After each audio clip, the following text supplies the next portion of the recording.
Alas 9:20. So ayun mga master, may bago tayong vlog ngayon. Ito. Meron akong app dito, no, yung Grip X. Alam nyo ba yun? Sa mga hindi pa nakakaalam, yung Grip X po, kapareho ng Lalamove to. Kulay orange din. So, ano na ako doon? Approve na ako. Susubukan natin bumiyahe kung meron bang booking doon. Pero syempre, hindi na tayo magre-rely doon kasi bago pa lang yun eh. So, gagawin natin, hahanap tayo ng booking doon sa Grip X while naghahanap tayo ng booking sa Lalamove. Pagsasabayin natin. Titingnan natin kung makakakuha ba tayo ng booking dito sa Grip X. Tingin ko naman, tingnan natin hindi ko pa alam. Kasi kaka-approve ko lang sa Grip X. Actually isang linggo na pala akong na-approve. Hindi ko napansin. Tapos binigyan nila ako ng free 100 pesos sa top up. Sayang naman kung hindi ko ipabiyahe, di ba? So ngayon, ang vlog natin ngayon mga master, titingnan natin kung makakakuha tayo sa Grip X ng booking. Okay, so Lalamove X Grip X. Ayan, so antabayan ninyo po mga master. Titingnan natin, syempre, kung makakachamba ba tayo dito sa Grip X o hindi. Kasi sabi nila, very promising daw tong Grip X na to. Titingnan natin kung may booking nga. Sabi naman ng iba may booking na raw, pero hindi ko pa na-experience na may makitang booking, no? So ayan, sa ngayon po babiyahe tayo. Dalawa ang natin. Yung Borso hindi na natin binabiyahe yan kahit may top up ako dun kasi wala na, tapos na tayo dun eh. Ito naman sa bago. So titingnan natin mga master kung mayroon tayong mapipick up sa Grip X. Pero syempre ngayon Lalamove pa rin yung daladala natin. Ayan, so meron na pala tayong pick up sa Lalamove, papuntang Taytay, Rizal. Ay nagkakahalaga ng 200 pesos. So hindi ko pa alam kung anong pipick upin natin, pero on the way na tayo sa ating pick up point. Tawag tayo mga master.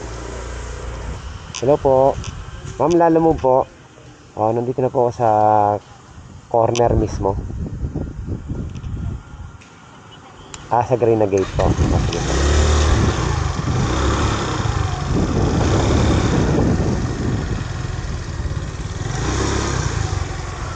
Ito. Kala ko mali yung pinuntahan ko. Ayan. Sige ma'am. Madali naman silang matawagan doon. Okay na. Basta pag tumawag ako. Okay. Sige po. Papunta na po ako doon. Tama po. 200. Okay. One down. Let's go sa ating pangalawang Oo. Sige po. Sige po ma'am. Dadaan lang ako ng Taytay. Doon din ang daan ko eh. Okay po. So 160. Ayan, meron na tayong 360 pesos. Panalo na to mga master. Nagluloko yung apps. 8 minutes away pa raw ako, pero nandito na ako. Masaway no. Okay, so ano pa bang gagawin natin mga master? Takbo na tayo. Update sa Grip X. Wala pa ring booking mga master. Wala tayong makuha. Okay, so let's go. Ayan, so ito pa yung Grip X mga master.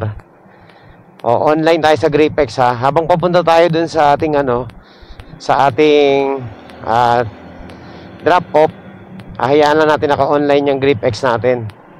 Titingnan natin kung may masasagap tayong booking simula rito hanggang Taytay, Las Piñas to Taytay. Tingnan natin. Tutunog naman yan eh. Pag tumunog, edi ibig sabihin meron. Ito ang problema dito mga master. Pag na-stuck ka dito, napakainit. Grabe. Yung receiver, kapipick up lang natin ng ng parcel eh. Kakukuha ko lang Nakukuha ko lang ng booking. Tinatanong agad na kung nasaan na tayo. Ang bihira Alam ng sobrang traffic eh. Minuto? Ano to? Tinatanong kung ilang minuto daw tayo bago makapunta dun. Loko, mamadali. Kung ako nga masusunod, gusto ko talaga mabilisan eh. Kaso wala tayong magagawa dito sa sa traffic. Pag ganito, tatagalan natin to. Agoy, agoy, agoy. Bad trip yung mga ganyan, no? Hindi maghintay, nagmamadali pala sila. Hindi binok na maaga. Diba dapat kanina pa nila binok to ng 7, alas 8 eh. Hindi ganitong oras na rush hour tapos nagmamadali kayo. Mag-antay sila kung ano, kung tawag nito. Hindi yung irarush yung rider, kala nyo personal driver nyo eh. Tagalan natin to mga master. Alam ng traffic, kita mo naman oh. Bad trip yung ano eh. Bad trip yung receiver ng documents eh. Kakakuha lang natin, tinatanong agad kung nasaan na tayo. Kainis. Wala naman priority pito eh. Kala mo makademand na kung nasaan na tayo. Tinatanong. Tumawag pa. Nag-text muna bago tumawag eh. Akala mo ano? Akala mo nagdagdag ng priority P?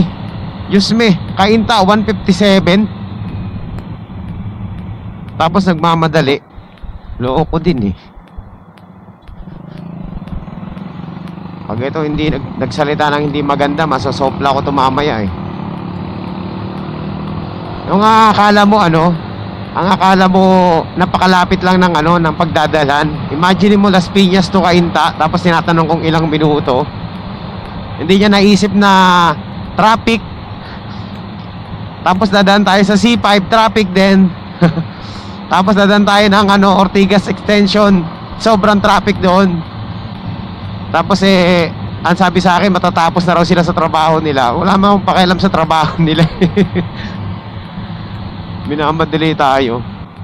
Tatakbo lang natin ng normal to mga mas. Doon din naman ang punta ko pero hindi ko mamadaliin to. Tatakbo ko lang ng normal to. Pag nadisgrasya ako, wala naman silang babayaran sa atin eh. Buti kung meron tayong accident insurance sa kanila. Wala naman. Ay yung mga master doon sa mga nag-uumpisa pa lang, huwag kayong magpapasindak doon sa mga kliyente nyo na nagmamadali. Pag mga ganyan na nagmamadali na demanding, tagalan nyo lalo. Diba? Tsaka sabihin yung dahilan. Wala man silang magagawa dyan eh. Kung nagmamadali pala sila, di sila na lang ang kumuha sana para alam nila ang kondisyon ng traffic. Eh tayo naman kung maluwag, mabilis ang delivery. Pabor sa atin yung pag mabilis ang delivery. Pero pag hindi maganda yung kondisyon ng traffic, wala tayong magagawa dyan. Kahit na magmadali pa sila, wala tayong magagawa dyan. Magantay sila sa atin, yun ang ano, magagawa nila. Kaya kanina pa tong booking na tong mga master, walang kumukuha. Ano pa lang, alas 7 pa lang yata, alas 8. Siguro alam na, di ba? Na rush. Tayo nga, kinuha lang natin to kasi meron tayong Black Hawk ba yan? Nakaka-high blood yung mga ganito, kala mo ano eh, empleyado nila tayo eh. I-deliver natin na mabilis to. Depende sa traffic. Yun lang yun. Pero kung gusto nila special delivery, walang ganun. Wala nga silang additional eh. Kala nila napakalapit ng Cainta Las Piñas eh, no? Malapit na tayo sa ano. Malapit na tayo dito sa drop off natin. Yan, nagmamadali. 45 minutes na tayong ano, nagbabiyahe. Kasi 10:10. No, alas 10 tayo dun sa C5. Ano na, 10:56 na. Ayan, tuloy-tuloy yung biyahe natin dyan walang ano yan, tawag nito, walang pahinga. Kaso sobrang traffic talaga. Tingnan natin kung ano sasabihin itong kliyente natin. Nagmamadali na to. Kala mo ano eh, kala mo walang traffic sa Pilipinas eh. Bad trip eh. Tingnan natin kung magbibigay man lang to kahit 5 duling, no? Okay sana kung nagmamadali tapos merong ano eh, may additional tip. Wala eh. Kaya update ko na lang kayo mga master kung pagdating ko dun kunin agad nila to o magpa-special pa. Siyempre susunod tayo sa batas, no? Mag-U-turn tayo dun sa malayo. Bahala siya sa buhay niya magantay. Ano yung cold storage, ma'am? Cold storage sa likod? Sa kabila, sir, doon ka sa video pumasok. Yun na sinasabi ko. Doon na. Oh, cold storage. Saan ba banda yun? Pagpasok mo, sir, ano? Kaliwa ba? Sa warehouse ba yan? Warehouse. Oh, basta Ano pangalan? pupunta na lang dito. Pupunta na lang dito yung ano. Ito na lang dito. Oo. Kasi bawal. Bawal ba? Ah.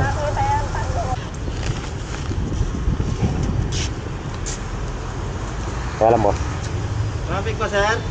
Alam naman natin, sir, lagi as usual. Doon ka dumaan talaga. One way yun. Wala tayong magagawa dyan pag ganyan eh. Oo. Okay lang yan, sir. Thank you. Kaya kami, hindi kami nagbibigay ng oras eh. Kasi sobrang traffic. Sir, thank you, sir. Okay. Ano?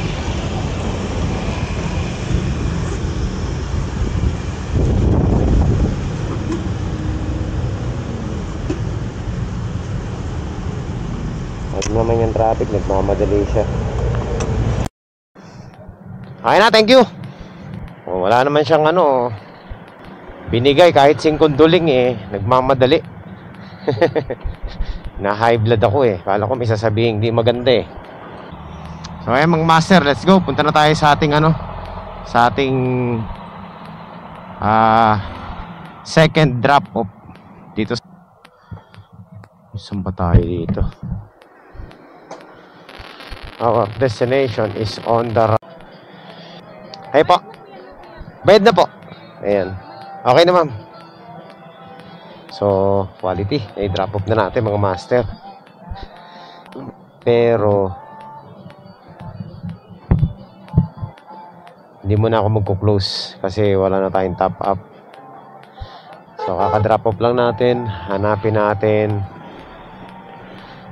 Hanap tayo ng booking dito. So, hindi muna tayo magko-close. Hanapan muna natin ng ano, ng booking. Hanap muna tayo ng booking mga master bago tayo mag-close ng order. Para ano, para ma-maximize pa natin yung isa nating ano, isa nating order. Okay. So, ayan, dito muna tayo. Tambay muna tayo dito sa medyo malilim. Alright. So, ayan. Kaka-drop off lang natin. At hanap pa tayo ng booking, no, pabalik ng Las Piñas. Kuha muna tayo ng isa pa bago tayo mag-close order. Kasi wala na akong top up. Tingnan natin wallet ko. 19 pesos na lang. Okay, so kuha tayo ulit muna ha. Update ko na lang kayo kapag okay na. So, ayan. Ayan mga master, nakakuha na tayo ng ano, ng booking. Ngayon, i-close na natin yung isa nating booking, no? Ito. Negative na tayo, pero meron na tayong isa pang booking. Yan. Always ko tinatanong kung anong ipapadala para just in case magkaroon ng problema, malalaman nila na nagtanong tayo, no? So, yan. Puntahan na natin itong mga master. 1.8 kilometers. Let's go. Tirahin na natin to. So, update ko na lang kayo kapag nandun na tayo sa ating pick up. Kaya dito yun, banda. Ano? Timos? Cavite yan. Malayo-layo pa to. Saan ba yung busing Cavite ba? Oo, Cavite pa to. Eh, boss. Ayan.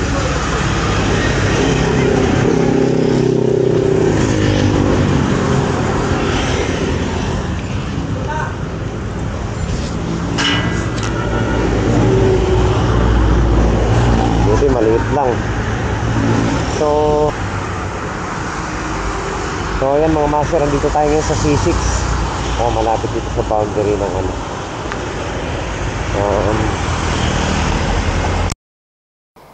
Yan, malapit sa boundary ng Taytay. Ayun, big bike oh. Webes pala ngayon, kaya marami mga riders umakyat ng Marilake. So nandito tayo ngayon malapit sa boundary ng Taytay at ano, Taguig, Cainta. Ayan. Maghanap tayo ng booking pabalik ng south para masamahan natin ng Capares yung isa nating ano, parcel.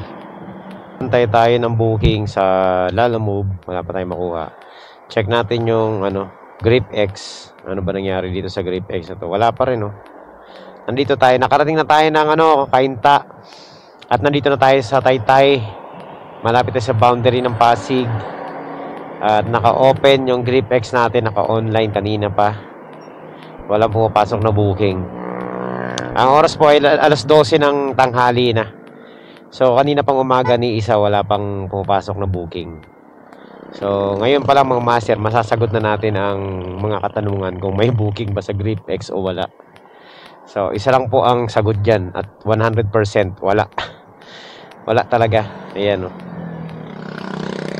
Hindi pa kasi kilala to ng mga tao at saka alam naman natin ang Lalamove is one of a household name na, no? Pag sinabing delivery, alam na yan, Lalamove yan. Itong GripX, wala pa to, bago pa lang eh. So, tingnan natin kung makikipag-compete siya sa sa Lalamove. So, bago siya makipag-compete sa Lalamove, ang dami pa niyang dadaanan. Nandiyan pa si Borso, 'di ba? Joyride, delivery. Ano pa ba? Ang dami pa.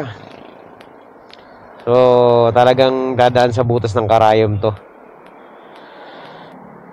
Ayan, meron na tayong booking mga master ito. Papuntang Makati, 93 pesos lang to. Pero pwede na. Tirahin na natin to, no? Sabihin natin on the way for pick up. Ayan, so kuha tayo ng mga gurami para hindi sayang yung papunta natin ng south. So ito, Pasig to Pasig to Makati. So pick upin na muna natin to mga master, 1.9 kilometers. Okay. Hindi naman mababasag yan, oh. Ito, pwede ba dito sa labas yan? Para hindi matapon. Okay. Sige. Makati to, ma'am, no? Teka lang, ha. Sige. Pasabi na lang, kaka-pick up ko lang. Lintik yung bata, binangga ako ng e-bike sa likod, ah. Buti na lang hindi nagasgasan yung rusi natin. Naks. Okay, so puntahan na natin to mga master para mapera na natin to. Let's go. Okay.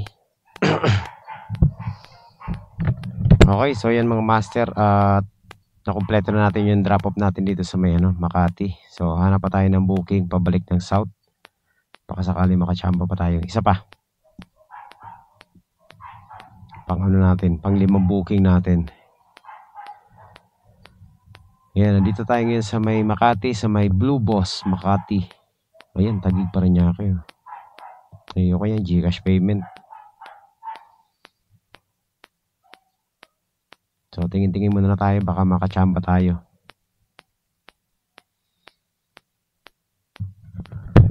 Update ko na lang kay mamaya kapag nakachamba tayo mga master. So, ito mga master, meron tayong pick up ulit. Dito lang sa Taguig papuntang Pasay. Doon lang sa C5 extension to, madadaanan natin, kaya pasok na pasok sa ating ruta. So ayan, tirahin na natin to mga master. Let's go. Ito yung nakakalaki ng yung kita mga master. Totoo lang, yung mga short ride booking habang meron kang long ride, mga asang-asangang booking, yan yung nakakadagdag sa kita. Kasi mas malaki pa nga yan kaysa sa isang biyahe mo, mga maliliit na na sanga-sanga. So lagi ko pong ginagawa yung mga master kapag kapag malayo yung una kong pick up para hindi lugi. So, sa mga bago lang dyan na Lalamove o kahit anong courier service, try nyo gawin yung mga ganyan mga master. Ang laki ng nyo, panalo kayo dyan. Bago kayo makarating doon sa drop off nyo, nyo na nahigitan nyo na yung bayad sa inyo nung drop off na medyo malayo kumpara doon sa mga short ride. Yun nga lang, pick up ka ng pick up, kahit makatatlo ka lang, dalawa, panalo na yun Ito nga, kung makakakuha pa tayo ng isa papapuntang Imus, panalo na to after natin ma-pick up tong isa. Ingat nga lang sa pagpipick up, no?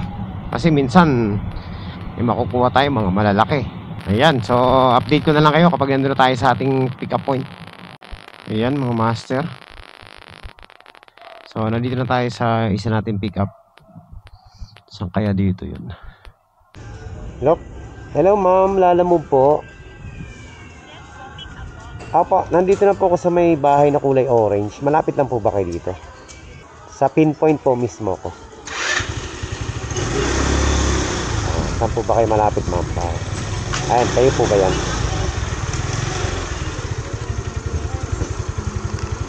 Okay, so we're here. Doon to ma'am sa ano, no? Malapit sa Merville. Opo, tapos Panalo na to mga master. Tatawid lang tayo doon sa kabila. Nandito na tayo sa ano, sa East Service Road. Ayan, malapit na tayo sa drop off natin. Yung kaka-pick up lang natin. Basic lang to, sa kabila lang ito mga master. Ang lapit lang. 72 pesos lang ito. 72, 75, parang ganun lang. So sakto lang kasi kanina meron tayong 95 pesos eh. So ayan, malapit na tayo sa ating drop off. So after natin ito, kuha pa tayo ng kahit maliit lang, no? Ma'am, sa Lalamove po ito, ma'am. Nandito po ako sa tapat ng simbahan. Sa labas nito.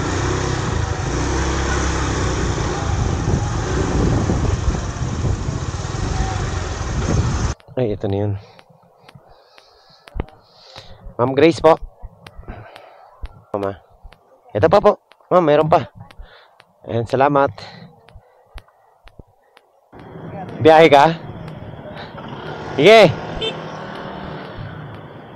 Ay, may subscriber tayo. Ayan, shoutout sa kanya. Hindi ko na na-entertain kasi go na kami. Alright, so yan mga master, nakalusot din tayo. Napakainit, grabe. Ang shoutout kay boss na nabigyan natin ng sticker. Ingat sa biyahe. Dito na po tayo sa Las Piñas C5. So dito na tayo maghanap ng booking papuntang Imus, no? Para may kasabay itong isa natin. Last pick up. Sana makachamba tayo. Para naman ano, quality yung booking natin. Para 4 na booking papuntang south. Ayan, tambay muna tayo dito saglit mga master. Tapos diretso na. Tapos ano tayo, hanap tayo ng pick up dyan sa mga malilim na puno. Tingnan natin kung makakachamba tayo, ha. Sana makachamba tayo. Ano nangyari dito? Naku po. Uy, shit eh. Dali mga master. Salpok. Naku po. Nangyari dyan. Ay grabe oh. Wasak. Mabilis yung NMAX. Mabilis talaga. Tapos ito pa ano, pa U-turn. Galing dito sa loob. Lagi may disgrasya dito, no? Ay, grabe mga master, oh. Talaga naman, oh. Narinig nila, oh. Ngayon lang? Oo, wala pang minuto. Grabe. Payut pa, galing doon yung kotse. Pa ganito. Yung NMAX, pa diretso. Matulin eh, no? Ang lakas talaga, oh. Tignan mo naman, oh, wasak, oh. Grabe yung tama ng ano, ng kotse, oh. Yung NMAX halos mahati sa gitna, eh. Nahati yung pairings, eh. Pag matulin, kailangan talaga pag intersection magbabagal ka, eh. Hindi pwedeng rat-rat, eh. Kahit walang stoplight pag intersection. Oo, eh, basta may box, magbabagal na. Wasak talaga. NMAX. So, ang storya is nagkita sila. Pero para sa akin, no, pagdating sa traffic, ang mali dyan yung NMAX. Kasi ano na yun, intersection yun mga master eh. May yellow box. So sa mga rider dyan, pag alam nyo na may yellow box ahead, yan kagaya nyan, magbi-minor na kayo. Kahit walang stoplight yan, minor na agad. Kasi meron talaga mga nag-u-turn paminsan-minsan, no, hindi natin mapapansin. Tsaka siguro ang tingin nung nung rider hindi advance. Kasi kung advance ang tingin mo, makikita mo yun eh, na paliko. O pwede rin naman na biglang pumasok yung yung kotse. Pero syempre, hindi natin nakita ang pangyayari. Kaya ang may sasuggest na lang natin dyan, minor na lang pagdating sa yellow box, no? Ayun, yun na nangyari mga master. Agoy talaga yun. Wala na, hindi na makilala yung NMAX eh, wasak eh. May pumasok na may pumasok na booking sa GripX. Checkin natin kung saan, no? Malay mo makuha natin. Ay, nawala. Nawala, may kumuha. At least sa simula kanina, no, simula alas 10 hanggang alas 2 ng hapon, yan, may isang pumasok na booking sa GripX. So, yan po. Merong isa, at least may isa, no? Alright, so yun. Dali. Master, ano na lang, wala na tayong makuha ang booking na papuntang Bacoor, papuntang Imus. Kaya ang gagawin natin, total 7 kilometers away na lang naman yung ating ating drop off. Didiretso na natin to. Tapos mamaya na lang tayo kumuha ng booking pabalik, no? So, bali 178 lang. Ganun pala yung pag nun. Ayun, sakto. Oh, 322. Okay, salamat.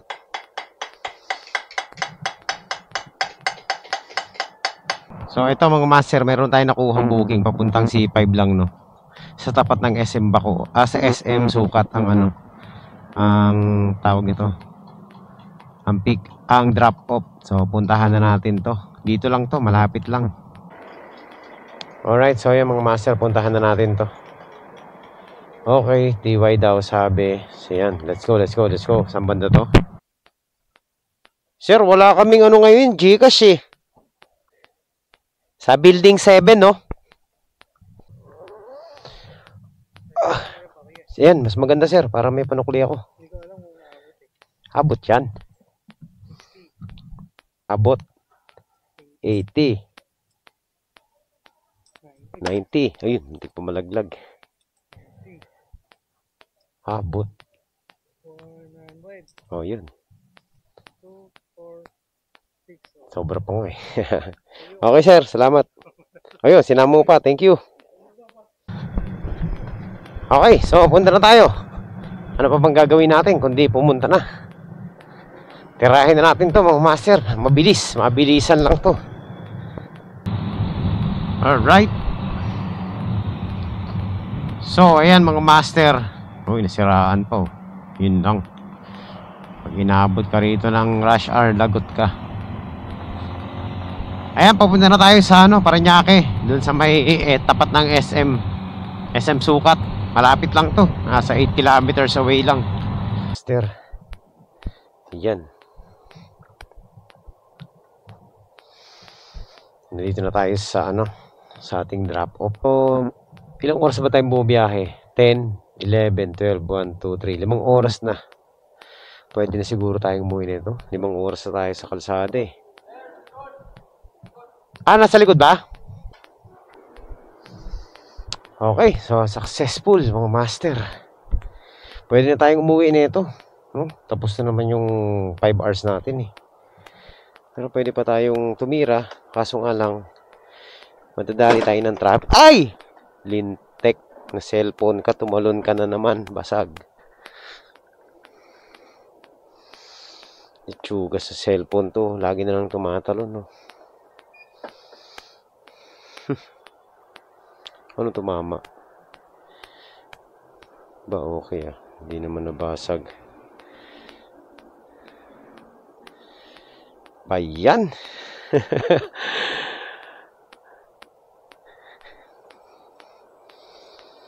Buti na lang, di nabasag ang screen. Loko, no? Talon ng talon eh. So, yung mga master, tingin ko, ano na tayo? Uwian na to. Kasi 5 oras na tayo sa kalsada eh. Naka-anin na booking naman tayo, no? Hindi na masama. At kahit pa paano kumita naman tayo. Above minimum naman. So, masasabi kong quality na. Pwede na. Mag-ano tayo? Tawag nito? Mag-save tayo ng energy. Pahabol pala, no? After 5 hours na pag-antay ng booking dun sa, ano, sa GripX. Ayan, ang nangyari po ay bokya. Wala tayong nakita. Meron man isa lang, narinig kong tumunog pero hindi natin na-check, no? Biglang nawala. So, ayun po. Bokya, ang GripX. Wala man lang tayong isang booking na nasilayan. So, siguro matagal pa, no? Matagal pa tong panahon na matagal pa na panahon na makakakuha ng booking dito. Ayun yung motor, nawasak ko. Tsaka itong kotse na to. So, yun. Abangan na lang natin kung anong mangyayari dyan sa GripX na yan. So far ngayon, hindi pa talaga siya maganda gamitin, no? Hindi pa talaga, kumbaga, wala pa. As in, wala pa mga master. Talo pa. May mabubuhay ka lang, dito. May bububuhay ka yung dalag dito. Pero kahit na may dalag dito, hindi pa siya edible kainin. Hindi pa siya pwedeng kainin kasi madumi.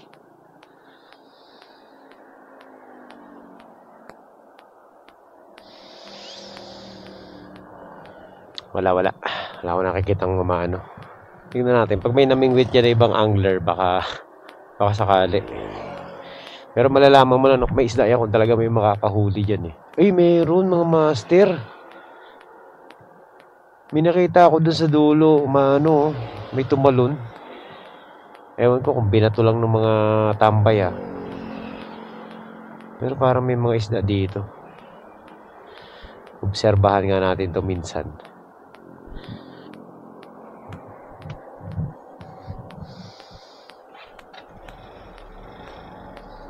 Ayun, meron may eh.